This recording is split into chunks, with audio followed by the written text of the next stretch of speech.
I didn't. No, I didn't hear that conversation. Okay, folks, we're back. We're back live, Yeah, I didn't. and we're moving on to the voting portion of. Oh, wait a minute. Are we done with this item? Sorry? We're back. Are we done? Are we done with? Are we done with this? Oh no, we still have comments. Yeah, we're out of executive session. We're back live, so we're still on item 12. Regarding item 12, we are out of a session? You're out of executive session. We're Yep. still on item 12. Okay. At this time? Is there further discussion between the council? No? And is that it? We can open this to the public, but just know that we can't really discuss what was discussed in executive session. I apologize for that. But we do open it to the public for questions.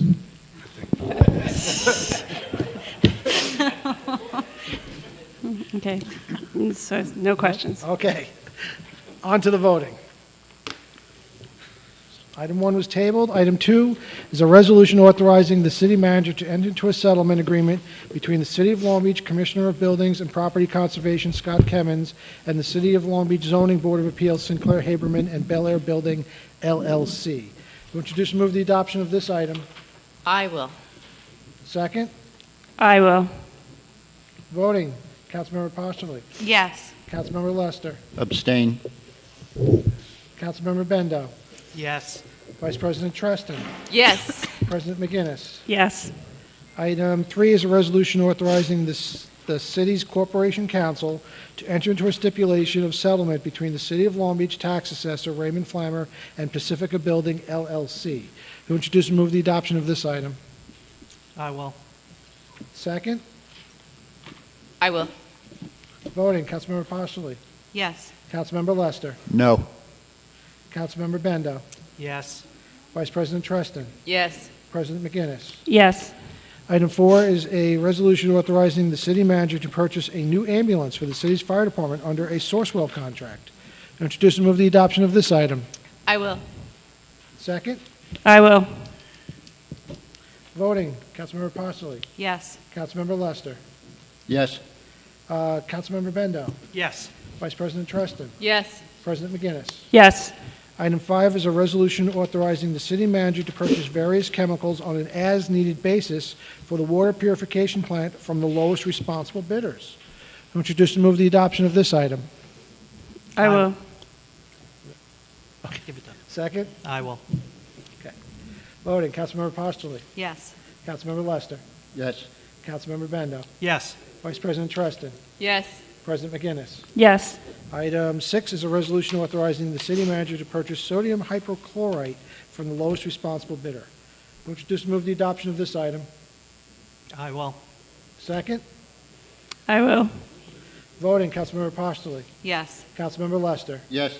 Councilmember Bendo. Yes. Vice President Treston. Yes. President McGinnis. Yes. Item 7 is a resolution authorizing the city manager to enter into a contract for masonry work at various locations throughout the city of Long Beach on an as-needed basis with the lowest responsible bidder. Introduce and move the adoption of this item. I will. Second. I will. Voting. Councilmember Postlewaite. Yes. Councilmember Lester. Yes. Councilmember Bendo. Yes. Vice President Treston. Yes. President McGinnis. Yes.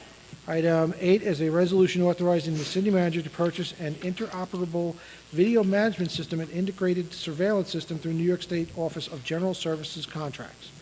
Introduce and move the adoption of this item. I will. Second. I will. Voting. Councilmember Postlewaite. Yes. Councilmember Lester. Yes. Councilmember Bendo. Yes. Vice President Treston. Yes. President McGinnis. Yes. Item 9 is a resolution authorizing the city manager and the city controller to transfer funds within the 21-22 budget. Introduce and move the adoption of this item. I will. Second. I will. Voting. Councilmember Postlewaite. Yes. Councilmember Lester. No. Councilmember Bendo.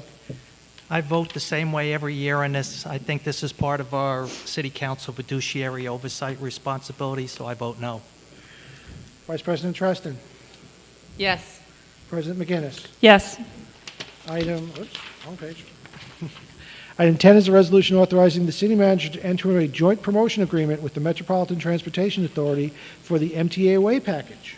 Who introduce and move the adoption of this item? I will. Yes, thank you, as amended. I will. Second, I will.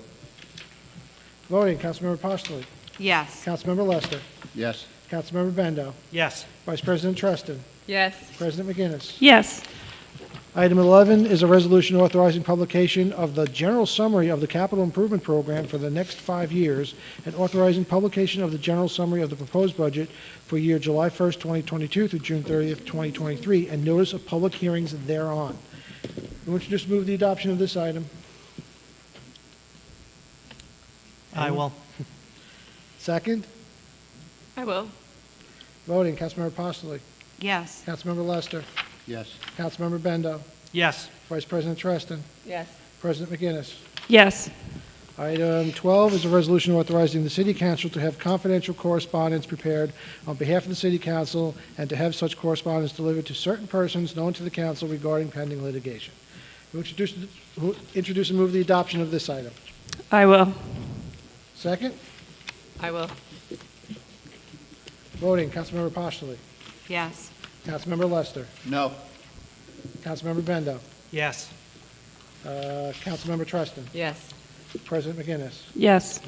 And finally, item 13 is a resolution authorizing publication for hearing of an ordinance authorizing financing for the construction and reconstruction of improvements to the city's wastewater treatment plant, appropriating $1,600,000 for such purpose and authorizing the issuance of up to $1,600,000 bonds to finance said appropriation. Introduce and move the adoption of this item. I will. Second, I will.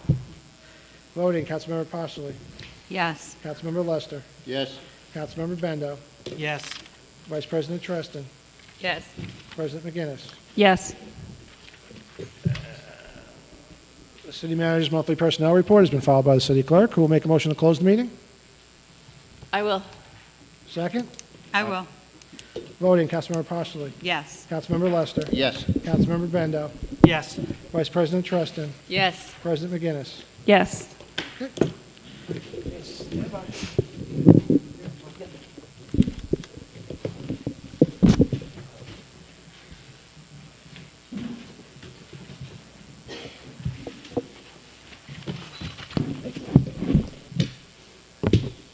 Take this.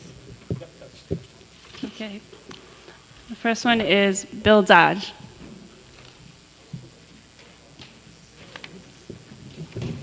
Coming out from behind the camera.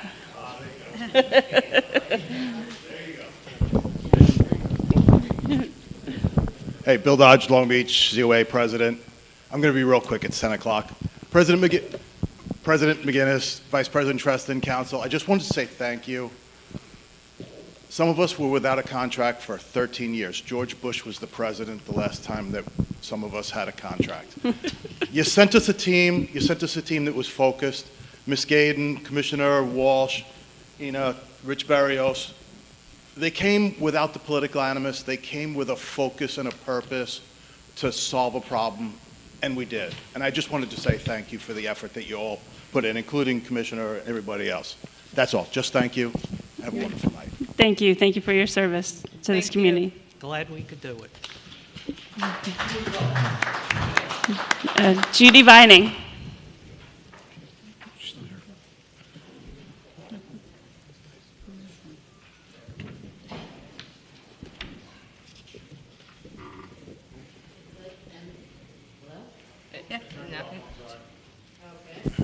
Hello? Yes. Better? Okay. Just wanted to invite you to really two things. On Friday, oh my God, I forgot already. Friday, the 29th of April, we're having our used to be annual until COVID, teen night out. I think, Tina, probably your daughter was one of the last people to be able to go. We have not been able to have it since 2019. Yeah. So half of the high school doesn't even know what it is. But what it really is all the high school kids within the city of Long Beach, public and non-public, are gathered at the high school. It's a total community cooperative effort. The high school donates the space. We've raised money. Every merchant in town practically donates food. You've never seen, so I wish I had the pictures from other years. I think, Roy, you could remember. The only thing we're not having now is hot dogs, because Lido Kosher Deli is closed for until May 4th. But I urge you to just come on down and just see and watch 400 to 500 high school kids having a great time playing pillow hockey and bubble soccer and baseball and God knows what else, and eating till they drop from 7 until 11. And there they do. They enjoy themselves without alcohol or any other drugs, and that's the whole point, that they can, and they do, and they love it. I went to, I guess it was Mobile on the Run, and I was asking for a donation, and somebody behind the counter said, oh, yeah, I got to talk to the guy when he comes in, because I went there and I loved it. It was my favorite thing, and my sister hasn't gone to see it yet. So that's one thing. The other thing that we're doing in partnership with the police department is on the next day, good planning, but it's the DEA's National Drug Take-Back Day. And so from 10 to 2 in front of City Hall, we'll be collecting all unused medications, old penicillin. It doesn't matter what it is, just no sharps. And we'll be there, and so that it's environmentally and safely done. The police have to be part of it, or the DEA, and we'd rather partner with our local police. And so we can clean out your medicine cabinets, everybody come, and no questions asked, nothing, just there as a service to the community. Thank you. Thank you. Thank you, Judy, and you do a great job with Teen Night Out. Looking forward to it. Fern Miller? Leland, AOL.com? Guess not. All right, Kathleen O'Leary?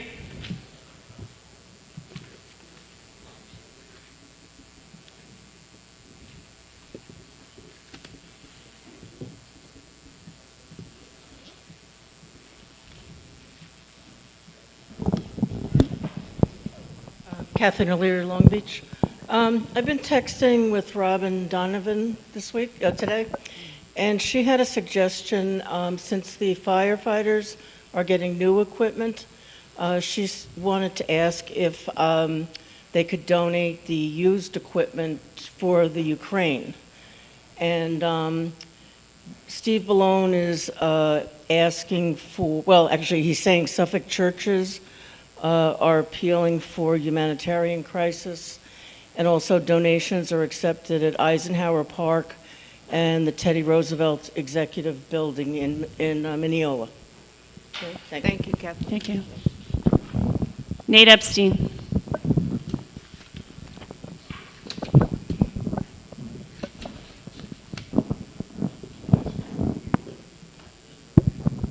Hello. Hi. Okay, I won't speak long because I feel I've spoken enough and we're all tired. But tomorrow is April 20th, which for some reason is significant to people who enjoy consuming cannabis. Anyway, at 4:20 p.m., some of us will be out front in City Hall handing out literature and information, and basically sharing our vision with you, what we see like the town looking like, post-retail legalization. So we invite all of you, whether you're in favor or against or not sure, and especially the members of the City Council and the City Government, to come join us. And we should be there from 4:20 for about two hours, I would say. So, thank you. Thank you. Thank you. Joey Nahum.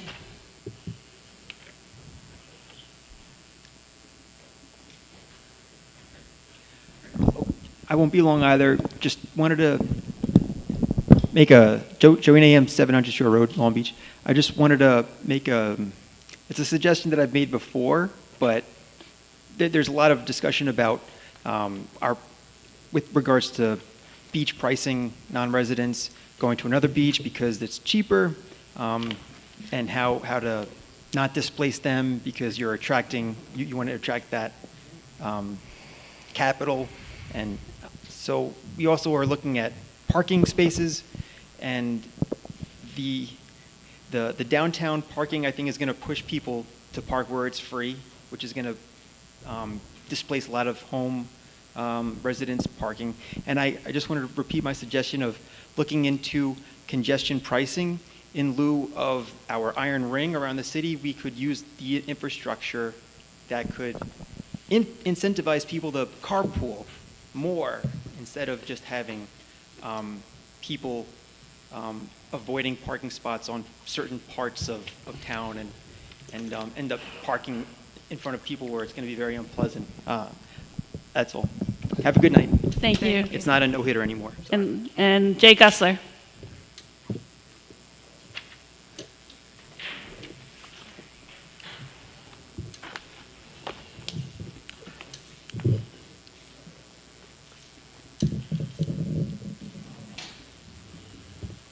Good evening again, Jay Gussler.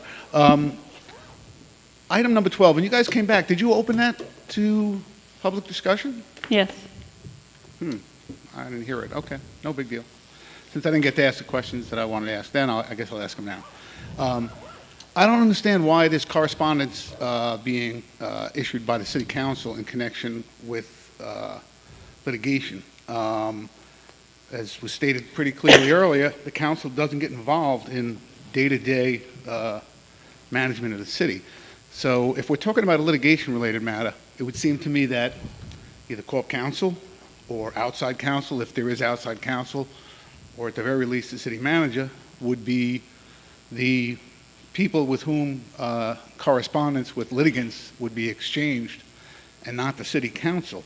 I just want to know, and again, I don't think I'll get an answer, but I'll ask anyway, on whose advice is the council proceeding this way? Because I've been to a lot of these meetings, and I've never seen a similar resolution appear on a council agenda.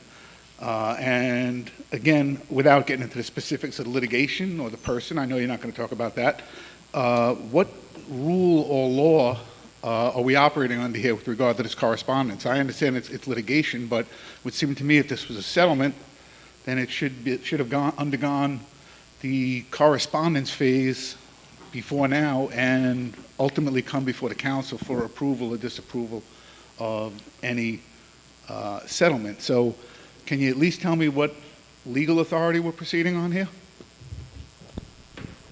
What I can say, Mr. Gussler, is so just general concepts of, I guess, the city council acting as a body.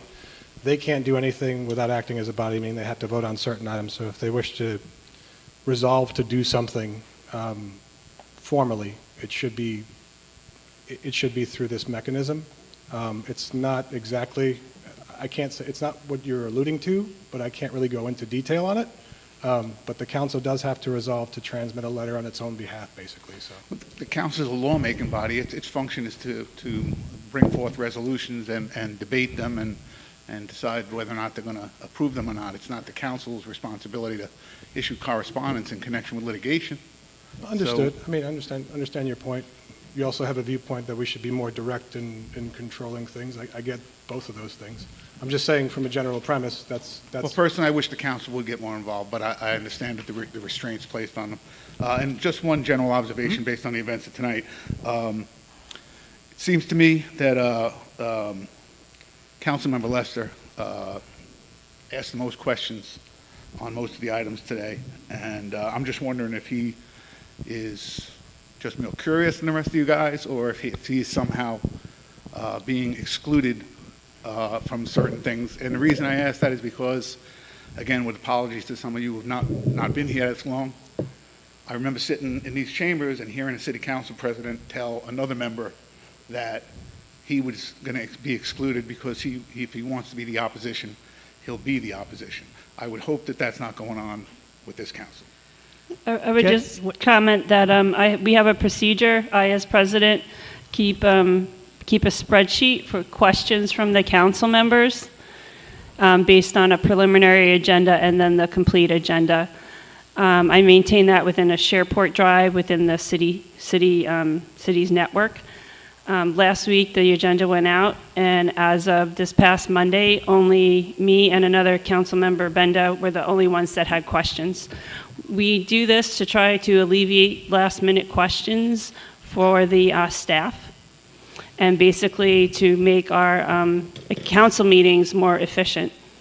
So that is an internal process that we have to try to, so we're not here to advertise that we're asking a lot of questions. We're here to work with the city to address the questions and get our answers and make informed decisions. I hope that helps. Mr. Benda, did you have a comment? I was just going to say the same thing. There are a lot of questions asked before the meeting.